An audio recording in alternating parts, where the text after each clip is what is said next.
Much as they made this car simple, they didn't make it easy to take this body off. It's going to be a little bit of an issue. If I don't have to, why would I? All right.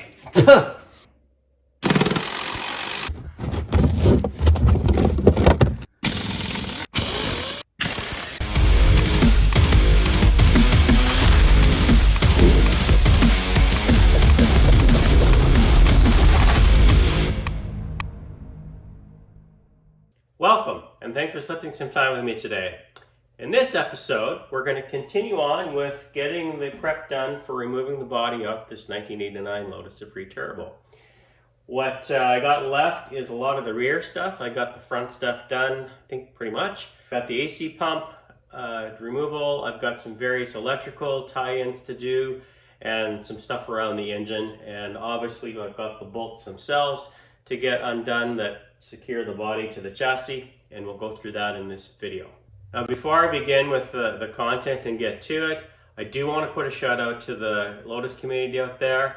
They've been overwhelmingly supportive since that first video I put out and shared with them. They're very positive. They want to provide information as I need it, because I certainly will need help with this because I've never tackled one of these cars before. And I want to thank you so much. I'm involved in over the years, a lot of other car communities out there too. And they're all great. All car communities, honestly, are quite great and helpful and positive. But I have to say, you guys jumped on way early for a stranger coming on board. And I just felt so welcome right away. And I certainly appreciate that. I feel like I'm in good hands on tackling this project. I'm not all alone on it. There's a lot of you that know these cars inside out from taking them apart, so that's great. And I think you're going to be along their whole journey with me, which just helps me along the way, makes me feel good, and that it's going to be a successful outcome, and all because of you guys, obviously, I think. And I hope I can provide what you want to see in exchange of that. And if there's anything that you would like me to tweak on or whatever, or look at or do or whatever, please comment, let me know. A lot of you privately messaged me, that was cool too. Whatever avenue you'd like to do. But I just want to put a shout out to the community out there. It was totally unexpected, all the warm welcomes I had and the support out there, so thank you so much for that. So with that, what I found out on this car, the community actually addressed some things that I may have said in videos, or just pointed out to me some things. This is not an SE. I don't know if I've said that in videos, but I want you to know that in the original title from California, it said it's an SE. It's not an SE. There's a couple things why. I do have to check the chassis number. I can't find the plate right now, but if it's not over 5,000 on the number on it, then it's not. But someone already told me, because it doesn't have the proper porting for the charge cooler, it's not anyway. I also did some more research after they said if it doesn't have a charge cooler, it's not an SE, and that looks apparently absolutely true. So this is not it's an 89, but it doesn't have the charge cooler, which makes it not an SE. So there's something I learned, and thank you for letting me know. Obviously, I wish it was an SE. More importantly, I wish it had the charge cooler. But it's still a Lotus Esprit and a turbo, and I think that's pretty cool too. So I'm pretty happy about having this car to work on. The other thing that I still got to look to see where they are, but you might have seen the other video where I spilled fuel all over me. It was probably totally unnecessary. I probably could have done it a little more cautiously than I did in the first place, but it's probably unnecessarily because apparently inside the body there's actually fuel drains for the tanks that I could have used, and I didn't realize that, but live and learn. I guess it had some entertaining value, but that wasn't the intention. I certainly would have done it the easier way if I would have known, and I probably should have looked at things a little better. But thanks for letting me know out there that did that, and appreciate the information, so I know for next time. And what else I've learned is there's a lot of experience in these cars. You'd think for the amount of, there's not a lot of these around, and how many have been torn down, I'm not sure, but there's certainly a lot of active people out there that are willing to help out, and as I said previously, that's just comforting to me. There is a bit to cover right now, so obviously let's get on with it, and we're going to start with tackling that AC pump to get it loose. So as I mentioned, I want to keep the air conditioning system charged up, so I don't want to disconnect the hoses. I just don't like doing that. It's a pain in the ass to me to get it going again. I know it's not to a lot of people, but if I don't have to, I don't want to. So I need to get the pump out, and it's going to be a little bit of an issue. So once it's loose, I'm going to plan on, these are the hoses here, and then I can bring it down. You can see how it goes into the body there.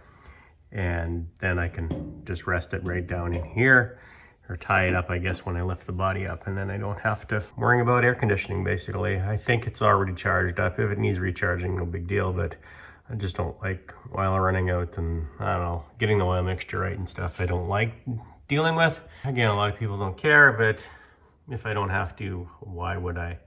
But I got a tricky thing to do to get that out. I mean, this won't be too bad. This is to get the belt off here. Take this tensioner, loosen it, and take the belt off. I might need to take it right off to get wrenches in here. The hardest part is if you can see the bolt up there. I know it's hard to see. Let's see if I can focus in on that. There it is. That bolt up there. It's gonna be really hard because from the top you can't get at it, and from the bottom it's pretty tough. The other two, this guy right here won't be too bad. That guy you can see there. I can't get my hand, just point finger, but you see that bolt there, might be not too bad. So there's 3 bolts to get that pump off. All right, well, let's get to it and see what I can do. Just removed the belt adjustment tensioner here.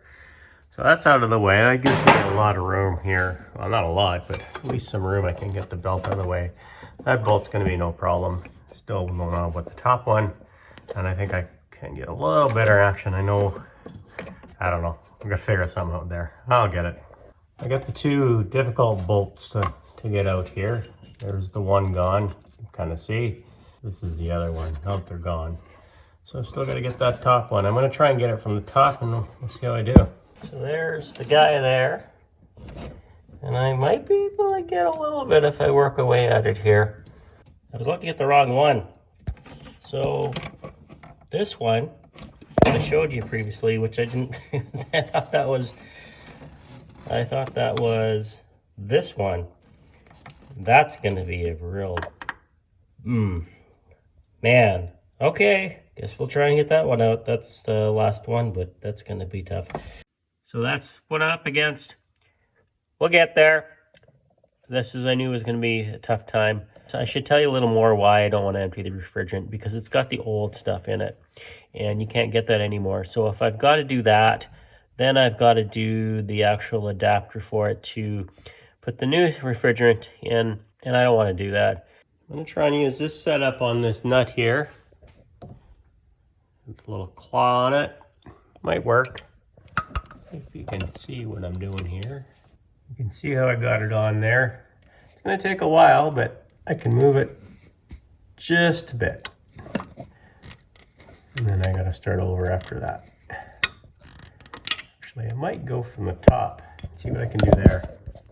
Try and show you, got this little guy, 1/4 inch guy. There's my setup. I can't really show you what I'm doing completely, but that's my setup. I think I'm going to get it, but I can't work with the camera in the way right now.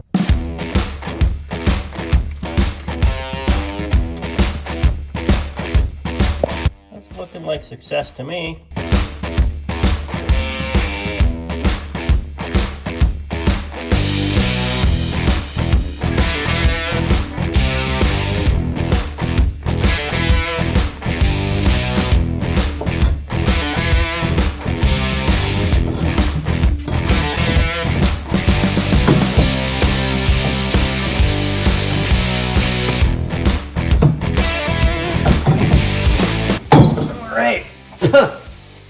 We have an AC pump free.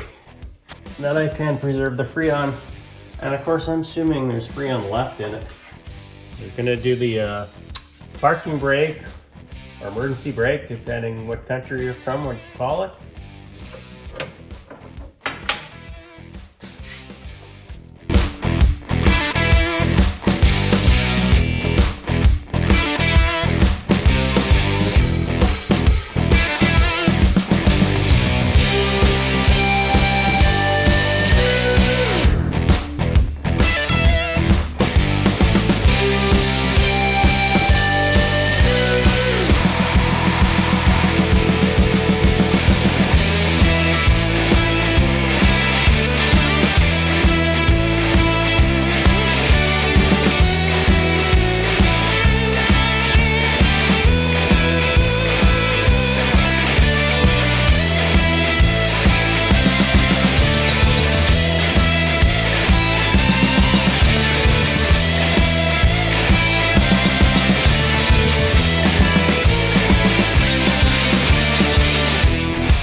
I'm at the point now, I'm going to try and remove those 12 bolts, but I think there's more than 12 when I start looking at it.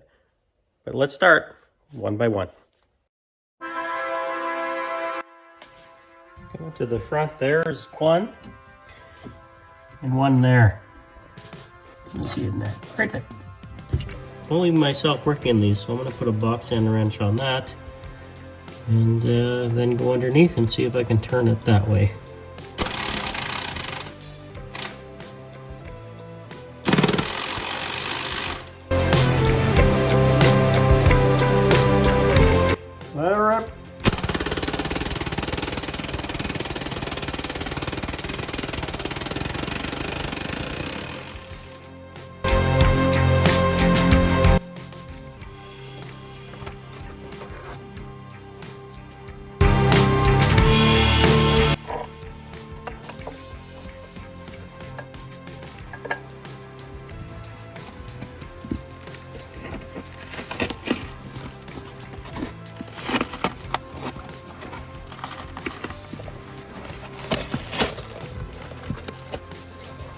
Looks like this is just contact cement they use this with, so it's going to be easy to replace.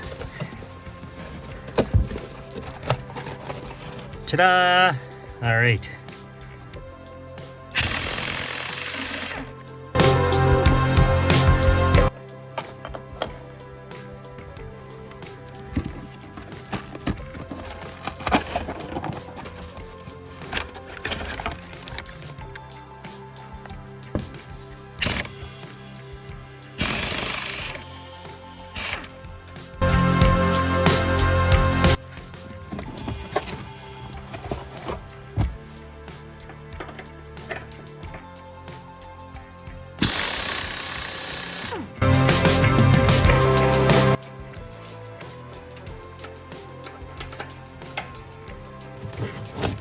Carpet actually is pretty easy to remove, has to be done.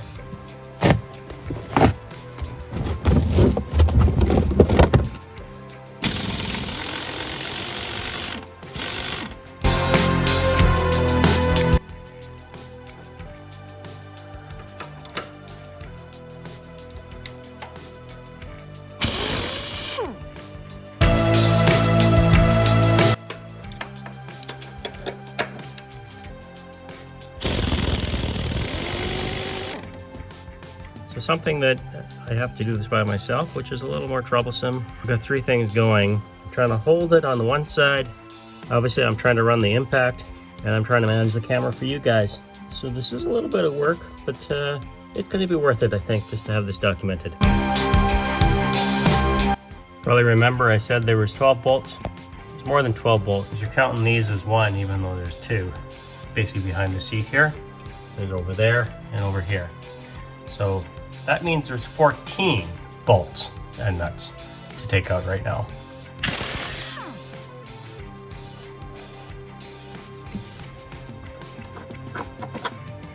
Much as they made this car simple, they didn't make it easy to take this body off. You can see where the wrench is up there. I can't even get the bolt. I'm trying to get it, show it to you.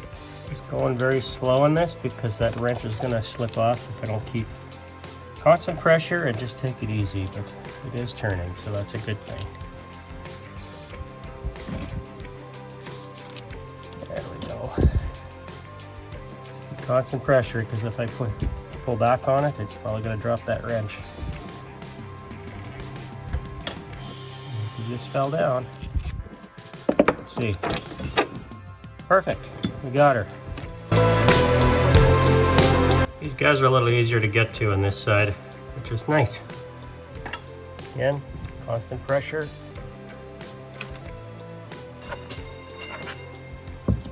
Okay, next one.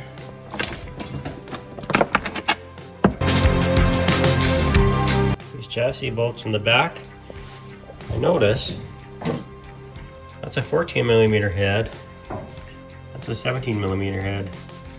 I don't know if one of them is more of a GIS bolt, and it's actually the same diameter bolt itself, the shaft, but we're gonna find out. Weird.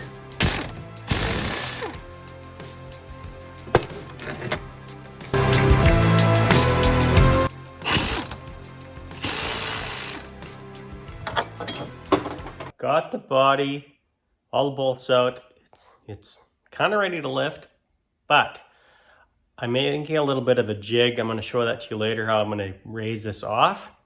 And because of what I'm doing with the jig and how I'm making it, I want to make sure things are as light as possible.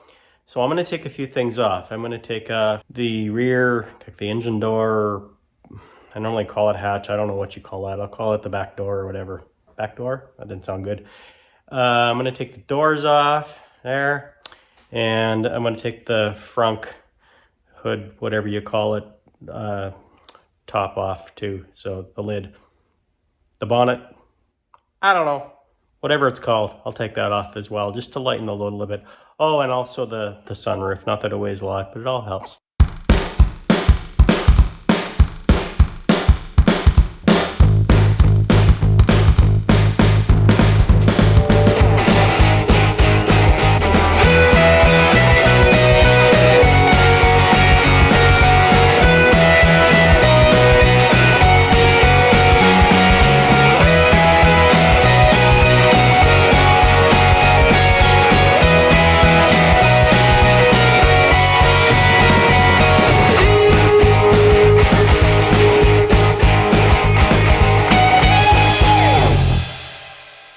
Well, I think I'm ready to start taking the body off, so I'm hoping the next episode in this series is going to be exactly that, unless I've really forgotten something, which is very possible.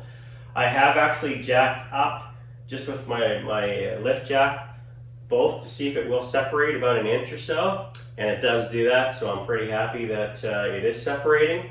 Something that really hit me when I did that is I realized that, and for me it's just kind of an emotional experience, to be honest, that this left the factory and since then those bolts have never been touched by people who put it together. And again, these are handmade. Obviously I took it apart and I'm lifting the body off, and I can tell that the body has never been taken off since it was put in the factory, just because all the little pieces look like they've been there from factory. The way the silicone is to cover all the holes and that, it's never been recovered or anything like that, taken apart. And I'm almost honored that I get to take this apart and put it back together with my own hands, just like they did in the factory many years ago. And it just hit me once I started taking those bolts out that this is pretty cool. Not a lot of people get to do that to this car, a supercar. And I get to be one of those. Never thought that would happen to me, so I'm very honored. Now I am excited to see this rise off the chassis. I'm sure you are. I'm going to try and cover that as best I can. I've got some special jigs in how I'm going to do that. Rather than just have 4 or 6 guys lift it off, I'm actually going to build a jig to try and lift it off smoothly and make sure that I don't hurt anything. Just really want to make sure I do it right, and that way the jig is also going to be used when I need to put it back on as well. You've seen I remove the doors and everything. That's just to remove the weight when I lift it, because I want to make sure my jig is strong enough to do it, and it just makes it lighter for moving around. And then I'm going to have a little apparatus or frame underneath, so when I want to move that body around to work on anything as well. So you'll see all that on the next episode. I suggest subscribing if you want to see that. I think it's going to be pretty cool. Thanks so much for the support out there. You've given me motivation to continue on, obviously, and share this project with you, which I am going to do. So stay tuned for lots more to come on all the details along the way. As always, enjoy every day and always make it right.